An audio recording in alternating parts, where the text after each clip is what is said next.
Halo semuanya, Assalamualaikum warahmatullahi wabarakatuh. Sebelumnya izin memperkenalkan diri, nama saya Intan Nur Laila dengan NPM 2317051109. Nah, jadi kita pada video kali ini kita akan belajar bersama mengenai operasi set instruksi komputer. Jadi apa sih? Nah, jadi karakteristik dan fungsi set instruksi itu ditentukan oleh instruksi-instruksi yang dilaksanakan atau dijalankan. Nah, instruksi ini sering disebut sebagai instruksi mesin atau mesin instruction atau instruksi komputer atau disebut computer instruction. Nah, kumpulan dari instruksi-instruksi yang berbeda yang dapat dijalankan oleh CPU disebut sebagai set instruksi. Oke. Selanjutnya itu ada elemen-elemen instruksi mesin atau set instruksi. Nah, yang pertama itu ada operation code atau opcode. Nah, itu untuk menentukan operasi yang akan dilaksanakan. Kemudian ada source operand reference, merupakan input bagi operasi yang akan dilaksanakan. Kemudian ada result operand reference. Nah, ini merupakan hasil dari operasi yang dilaksanakan. Jangan kebalik ya. Nah, kemudian ada next instruction reference. Nah, ini memberitahu CPU untuk mengambil atau fetch instruksi berikutnya setelah instruksi yang dijalankan selesai. Kemudian ada source and result operands. Nah, ini dapat berupa salah satu di antara 3 jenis loh. Nah, yang pertama itu ada main or virtual memory, dan yang kedua ada CPU register, dan yang ketiga ada input atau output dari device. Nah, selanjutnya kita akan membahas desain set instruksi. Nah, desain dari set instruksi ini merupakan masalah yang sangat kompleks yang melibatkan banyak aspek. Nah, diantaranya itu ada kelengkapan set instruksi, kemudian ada ortogonalitas atau sifat independensi instruksi.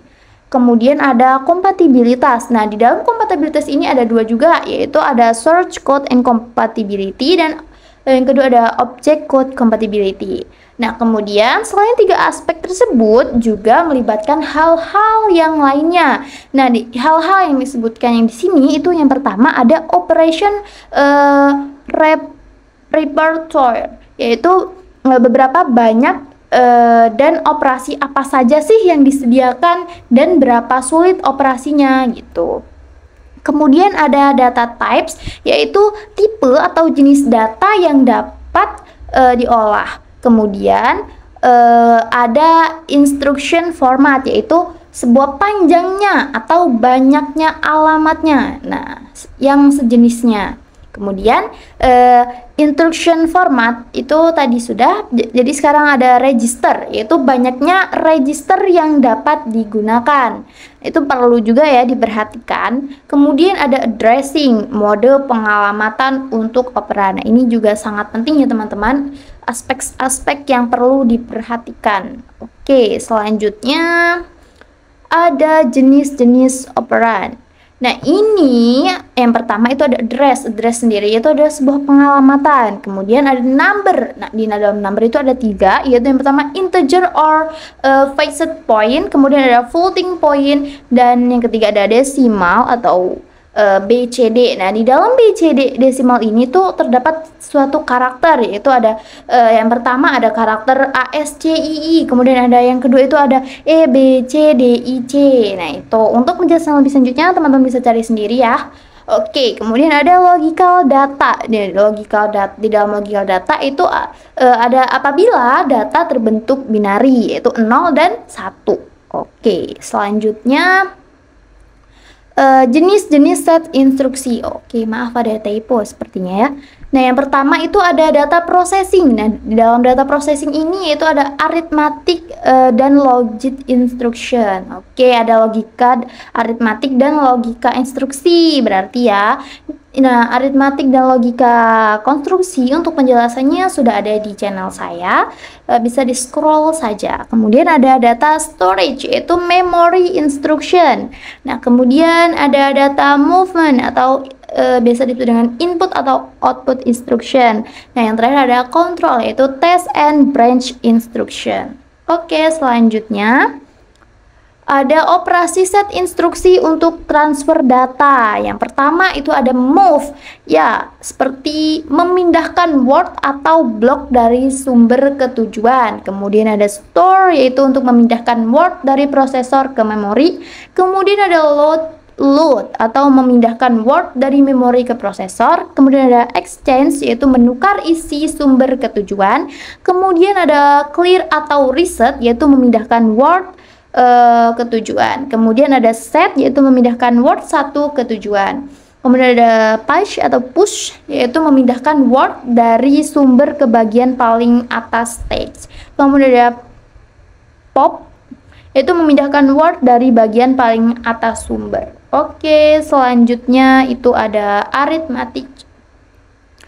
Tindakan CPU untuk melakukan operasi aritmatik itu ada 3. Yang pertama, transfer data sebelum atau sesudah, kemudian melakukan fungsi dalam ALU, dan yang ketiga mengeset kode-kode kondisi dan flag.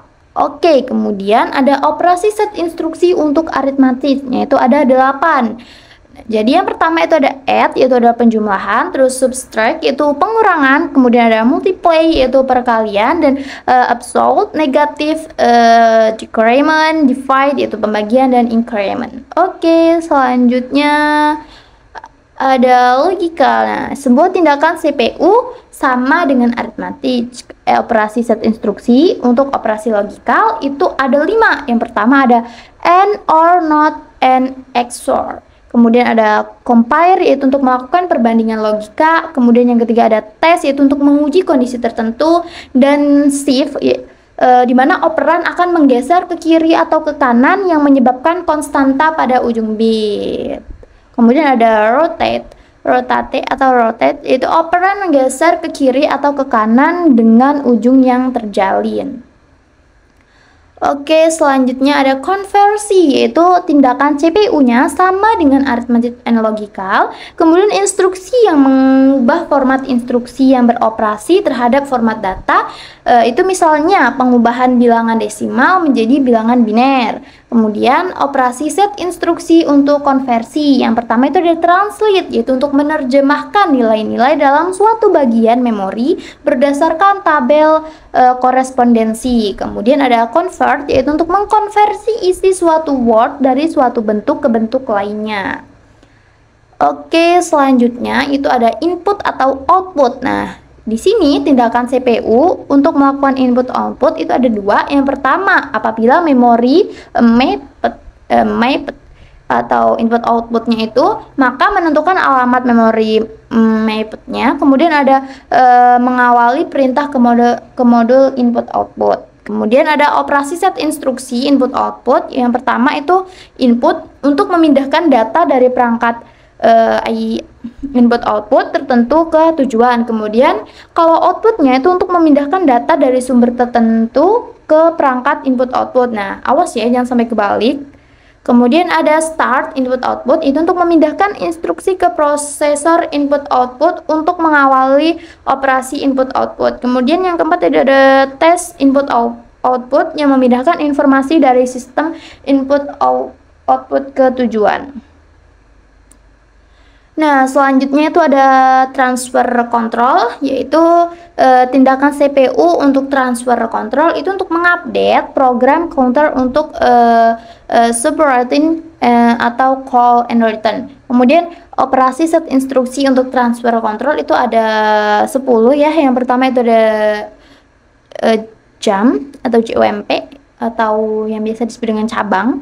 Nah, ini untuk pemindahan tidak bersyarat dan memuat PC dengan alamat tertentu. Nah, jump bersyarat, kemudian ada jump bersyarat itu untuk menguji persyaratan tertentu dan memuat PC dengan alamat tertentu atau tidak melakukan apapun tergantung dari persyaratannya. Kemudian ada jump subroutine, yaitu untuk melompat ke alamat tertentu. Kemudian ada return, yaitu untuk mengganti isi PC dan register lainnya yang berasal dari lokasi tertentu. Kemudian ada execute, yaitu untuk mengambil operan dari lokasi tertentu dan mengeksekusi sebagai instruksi.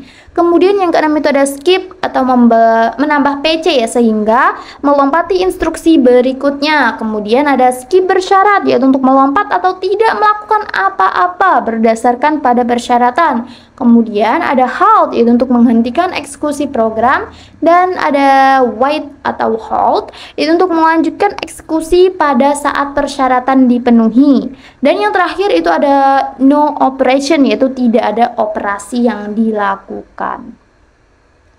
Oke, selanjutnya itu ada control system, yaitu sebuah proses yang hanya dapat dieksekusi ketika prosesor berada dalam keadaan khusus tertentu atau sedang mengeksekusi suatu program yang berada dalam area khusus.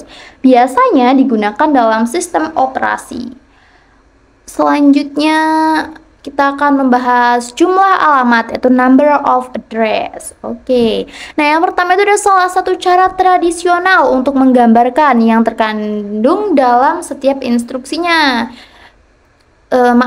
Jadi salah satu cara tradisional untuk menggambarkan arsitektur prosesor adalah dengan melihat jumlah alamat yang terkandung dalam setiap instruksi.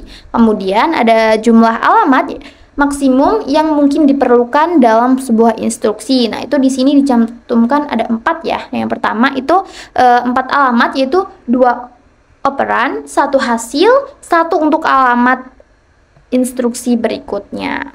Kemudian yang kedua itu ada 3 alamat, yaitu 2 operan dan 1 hasil. Nah, kemudian ada 2 alamat, yaitu 1 operan merangkap hasil dan satunya lagi itu untuk operan. Kemudian yang terakhir itu ada 1 alamat, yaitu untuk menggunakan akumulator untuk menyimpan operan dan hasilnya. Oke, selanjutnya yaitu ada addressing mode.